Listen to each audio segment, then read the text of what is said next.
We're continuing our study of the Psalms. Today we look at Psalm 88, which is a Psalm of Lament. If you think of the Psalms as songs that you sing or prayers that you pray, this is something you would sing or pray when you are sad. You're angry, frustrated, disappointed with life, and disappointed with God. It begins, Lord, God of my salvation, I cry out day and night before you. Let my prayer come before you. Incline your ear to my cry. So years ago when I was a management consultant, I did some speaking, sometimes speaking to business groups, sometimes it was training at corporations. But I always said no when I got asked if I would be a motivational speaker. So part of my reason for not agreeing to do those talks was because of the Saturday Night Live skit featuring Chris Farley, who was a motivational speaker who lived in a trailer down by the river. But part of the reason that I would not agree to do motivational speaking is because I argued that, look, if you can get a plan and you can get the systems in place and you can work through the interpersonal conflicts and other things, then you don't actually need to motivate people to do things. You just sort of need to get out of their way. Now, as I have grown older and perhaps wiser, I am sympathetic with the need for ongoing encouragement and motivation. But that's not what we get with this particular psalm.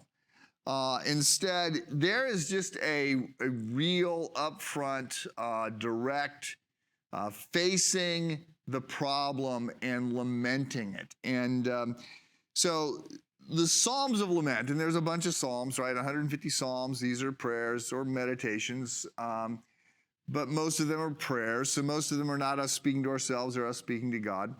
They break out in a lot of different categories. There's psalms of praise, and there's psalms of thanksgiving, and wisdom psalms, and royal psalms. But the biggest category of psalms in the Psalter are psalms of lament, in which people are sort of owning their pain. They're not looking forward. They're not trying to put a good face on things. They're actually looking backwards, and they are facing their pain. So there's a sense in which some Christians have tried to deny the ugly parts of life or ignore it. The religious people will often do that. Some religions sort of deny evil and pain and suffering, right? You're going to be a stoic. So there's some religious inclination to maybe downplay what's going wrong and just put on a happy face. There's some schools of thought, psychology, secular thinking perhaps, that really leans into it and really accentuates it. And if you're a victim, you've got to, you need to really trumpet that. So we don't really get either of those approaches with these Psalms of Lament. Instead, it's not deny the pain and it's not live in the pain. It's pray the pain. Bring the pain before God, who of course knows the pain, right? He knows our heart better than we do. So this is not to educate God as to what is going on, as if he needs the education, but it's forcing us to be honest with our emotions and to work through them. The Psalms of Lament have a lot of why and how long, like, God, why are you letting this happen? You're asleep at the switch. Or how long am I going to keep praying these prayers before you're going to answer them? How long am I going to suffer?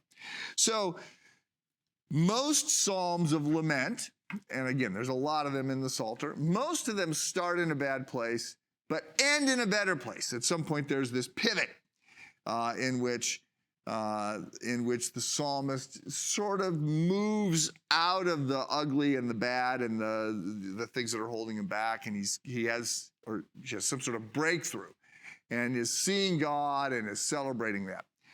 But not all of them. And Psalm 88 is one of the more prominent ones that doesn't. Starts in a bad place and ends in a bad place. The last words of Psalm 88 are, Darkness is my closest friend.